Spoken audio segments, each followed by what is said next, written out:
नमस्कार दोस्तों, मैं रोहन शर्मा स्वागत करता हूं सभी का आपके अपने चैनल ज्योतिषन वास्तु में। कैसे हैं आप सभी?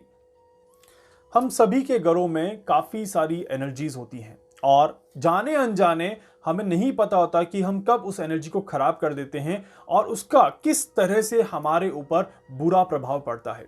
एक ऐसे ही सवाल आया था मेरे पास कि सर, घर के वास्तु का हमारे ऊपर कैसे प्रभाव पड़ता है, इसको समझाइए एक बार, क्योंकि मुझे नहीं पता चलता कि मेरे ऊपर इस घर का प्रभाव पड़ भी रहा है या नहीं पड़ रहा है। एक बड़ी अच्छी चीज यहां पर आपको बताता हूं कि देखिए, हमारा शरीर जो है ये पंच तत्व से बना हुआ है। अगर आप सभी को पता है तो बहुत अच्छी बात है, नहीं पता है तो मैं बता देता हूं कि पंच तत्व कौन से हैं। जल, वायु, अग्नि, पृथ्वी और आकाश, ये 5 तत्व है, पंच तत्व। इन पंच तत्वों से मिलकर के हमारा शरीर बना हुआ है और इन्हीं पंच तत्वों से मिलकर के एक घर का वास्तु बनता है। जी हां, एक घर के वास्तु में यही 5 चीजें बहुत इंपॉर्टेंट होती हैं। यहां पर सबसे पहले अगर हम देखें, ईशान कोण, घर का ईशान कोण, उत्तर पूर्व दिशा, ये होती है आपकी जल तत्व। इसके बाद आती है आपकी उत्तर पश्चिम दिशा, वायव्य कोण, ये आपका आता है वायु तत्व। इसके बाद आता है आपका दक्षिण पूर्व दिशा, जिसको हम कहते हैं आग्नेय कोण, अग्नि दिशा, अग्नि तत्व। और इसके बाद आपका आता है दक्षिण पश्चिम नेतृत्व, जिसको हम कहते हैं पृथ्वी तत्व। और इसके बाद आता है घर का ब्रह्म स्थान, जिसे हम कहते हैं आकाश तत्व। तो यही पंच तत्व जो हैं, ये पंच तत्व घर के वास्तु में इन्वॉल्व होते हैं और यही पंच तत्वों से मिलके हमारा शरीर बना हुआ होता है। इसीलिए घर का वास्तु हमारी एनर्जी के ऊपर बहुत ज्यादा गहरा प्रभाव डालता है। मैंने ऐसे कई सारे सेंटेंसेस सुने हैं, कई लोगों से ऐसी बातें सुनी हैं कि सर, जब घर के बाहर रहता हूं तब बहुत अच्छी एनर्जी रहती है, बट जैसे ही घर में आता हूं एकदम से ऐसा लगता है कि पता नहीं क्या हो गया, पूरी की पूरी एनर्जी एकदम से डाउन हो जाती है। कोई कहता है कि मेरे घर में कभी सुख शांति रहती ही नहीं है, कोई कहता है घर में हमेशा लड़ाई झगड़े चलते रहते हैं। तो यही वो सारे रीजंस हैं जिसकी वजह से घर के सदस्यों को काफी ज्यादा परेशानियां आती हैं और हम चाहते हुए भी चीजों को सही नहीं कर पाते, और या फिर हमें पता ही नहीं चल पाता कि घर के कौन से एंगल पर क्या चीज गलत है। हम नॉर्मली गूगल पे तो देख ही लेते हैं कि घर में कौन कौन सी चीजें कहां कहां रखनी है, वो सारी चीजें हम देख करके समझदारी के साथ रखने की कोशिश करते हैं, बट हमेशा गूगल भी सही नहीं होता, ये बात भी हमें समझनी चाहिए। इसी वजह से कभी कभी हम कुछ गलत चीजें कर देते हैं जाने अनजाने में, और उसकी वजह से हमें परेशानियां होती हैं। वैदिक शास्त्रों में यही चीज को काफी ज्यादा इंपॉर्टेंस दी गई है कि जितना घर का एनर्जी बैलेंस होगा उतना ही वो एनर्जी आपको पॉजिटिव करेगा। देखिए, आपकी एनर्जी पॉजिटिव है, घर की एनर्जी पॉजिटिव है, तो positive plus positive is equal to highly positive, मतलब कि जो रिजल्ट आएंगे वो बहुत ही ज्यादा शानदार निकल के आपको देखने को मिलेंगे। सो आज हम यहां पर बात करने वाले हैं कि क्या ऐसा काम करें जिसमें खर्चा भी ना हो, पैसा भी ना लगाना पड़े और घर का वास्तु भी अच्छा हो जाए।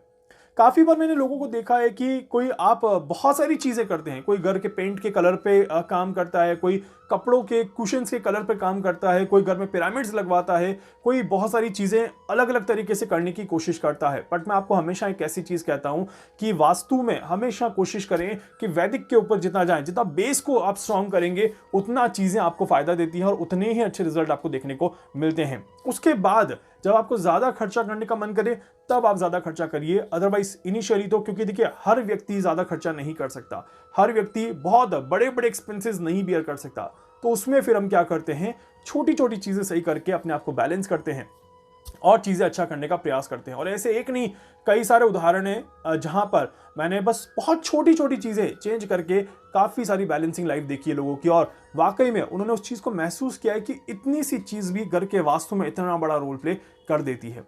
इसीलिए घर का वास्तु अच्छा होना बहुत ज्यादा इंपॉर्टेंट होता है। सो कैसे बिना पैसा खर्च किए हम कर सकते हैं घर के वास्तु को और भी ज्यादा शुद्ध, क्या वो चीजें हैं वो मैं आपको यहां पर बताने की कोशिश करूंगा। देखिए, वैसे एक चीज कहूंगा कि हर घर की एनर्जी अलग होती है, हर घर के कैलकुलेशंस अलग होते हैं। कोई भी ऐसा नहीं कि पूर्व दिशा के सारे ही घर एक जैसे होंगे या पश्चिम दिशा के सारे ही घर एक जैसे होंगे, ऐसा नहीं होता। इस बात का विशेष ध्यान रखिएगा। इसीलिए आप सभी को इन चीजों से थोड़ा सा आगे बढ़कर के सोचने की जरूरत होती है। तो अब हम यहां पर बात कर रहे हैं कि आखिर घर की एनर्जी को कैसे पवित्र और शुद्ध रखा जाए। हम कोशिश कर सकते हैं, बाकी तो घर की एनर्जी कितनी खराब है उसके ऊपर काफी सारी चीजें डिपेंड करती हैं। सो पहली चीज आपको क्या करनी है, देखिए एक चीज हमेशा ध्यान रखिए, घर का बाथरूम, घर की सिंक और घर का कूड़ेदान ये हमेशा साफ सुथरे होने चाहिए, कहीं पर भी गंदगी नहीं होनी चाहिए। मतलब कि घर के बाथरूम से आपकी कभी स्मेल नहीं आनी चाहिए। ये तो हमारे बेसिक्स में भी आता है कि घर की साफ सफाई हम करते ही हैं और ये बहुत अच्छी चीज होती है।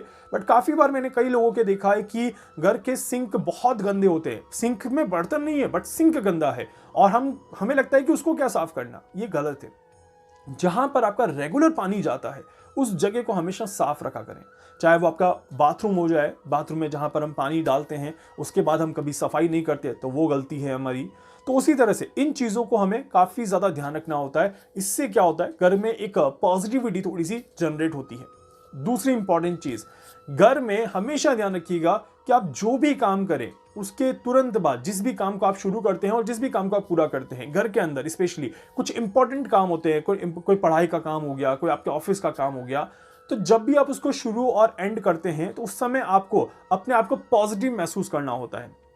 क्योंकि जैसे आप ही पंच तत्व से हैं और आप खुद जब पॉजिटिव नहीं रहेंगे, काफी बार क्या होता है हम स्ट्रेस में रहते हैं, अरे यार लड़ाई हो गई, झगड़ा हो गया, उससे क्या होगा, घर का माहौल खराब होगा। और घर का जब एनवायरनमेंट खराब होता है तो घर की नेगेटिविटी अट्रैक्ट करती है और जैसे ही घर की नेगेटिविटी अट्रैक्ट करेगी वैसे ही आपको नेगेटिव रिजल्ट्स मिलना शुरू हो जाएंगे और आप उस तनाव के माहौल से बाहर नहीं आ पाएंगे। इस वजह से आप सभी को उसका विशेष ध्यान रखना चाहिए। घर में हमेशा शुद्ध हवा का स्थान जरूर होना चाहिए, मतलब कि कहीं से भी फ्रेश एयर हमेशा आपकी आती रहनी चाहिए, उससे अच्छे रिजल्ट यहां पर देखने को मिलते हैं। फ्रेश एयर आना और फ्रेश एयर जाना, एक रोटेशन एयर घर में हमेशा होना चाहिए, इससे बहुत अच्छे रिजल्ट मिलते हैं। मैं हमेशा कहता हूं कि घर की शुरुआत से लेकर के घर के अंत तक के बीच में कहीं ना कहीं एयर रोटेशन हमेशा रहना चाहिए, इससे बहुत पॉजिटिव रिजल्ट देखने को मिलते हैं। घर की चौखट हमेशा आपकी साफ सुथरी रहनी चाहिए। घर की चौखट जितनी साफ रहेगी उतना ही चीजें अच्छी होने के चांसेस आपके बन जाते हैं, उतना ही घर में पॉजिटिविटी आने के चांसेस आपके बन जाते हैं। काफी बार घर की चौखट गंदी मिलती है, काफी बार होता है कि घर की चौखट पे काफी सारा कचरा बिखरा हुआ रहता है, बहुत ज्यादा हम वेट रख देते हैं वहां पर, उस वजह से भी थोड़ी सी चीजें खराब होने लग जाती हैं। और हमेशा ध्यान रखिए, घर की चौखट के दोनों तरफ हल्की हल्की हल्दी और हल्का हल्का कुमकुम जरूर डाल के रखें, उससे बहुत अच्छे परिणाम देखने को मिलते हैं।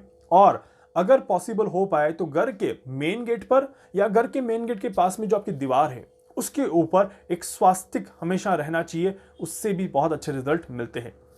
स्वास्तिक हमारे शास्त्रों में बहुत ही ज्यादा पॉजिटिव माना गया है, जिससे कि हम नकारात्मकताओं को दूर करते हैं और पॉजिटिविटी का वास होता है।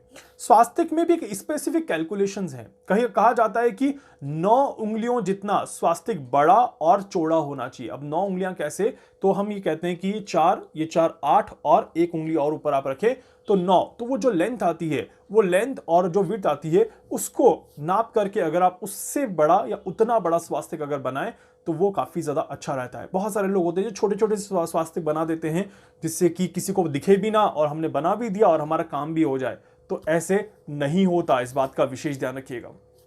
सो ये वो चीजें हैं जिसे करने से हम अपने घर को बैलेंस कर सकते हैं, हम अपनी घर की एनर्जी को बैलेंस कर सकते हैं और घर के वास्तु को अच्छा करने की एक छोटी सी शुरुआत यहां पर जरूर कर सकते हैं। एटलीस्ट इससे थोड़ा सा फर्क तो जरूर पड़ेगा ही पड़ेगा।